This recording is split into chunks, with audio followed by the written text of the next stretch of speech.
multa ang mga taga-saik ng mga dumadaan sa EDSA busway kahit hindi otorisado. Kabilang po sa mga nahuli kanina, ambulansyang may sakay na nagpanggap umanong pasyente. Ang mainit na balita hatid ni Bea Pinlac. Motor na minamaneho ng pulis. Barangay ambulance na may nagkunwari para pasyente ayon sa tauhan ng SAIC.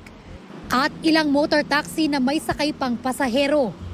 Ilan lang yan sa mga sinitang iligal na dumaan sa EDSA Busway Ortigas Station ngayong umaga.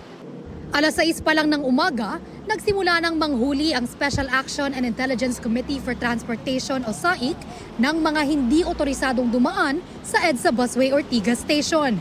Wala pang 2 oras ang nakalipas, halos 20 ng motorista ang nahuli nilang sumuway at nagpilit lumusot sa EDSA bus lane. Ang dahilan ng ilang nakausap natin, ayaw maipit sa rush hour traffic.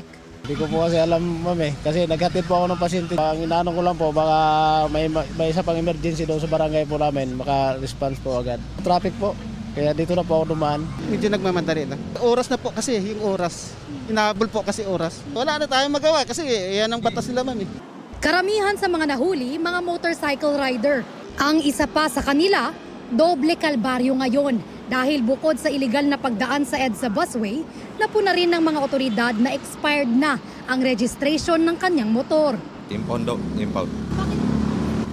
Wala, pasok po kasi rehistro. Malilate na kasi kami kaya nagmamadali kami.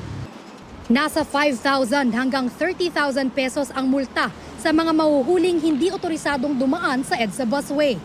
Posible ring humantong sa driver's license revocation ang parusa para rito. Bea Pinlac, nagbabalita para sa GMA Integrated News.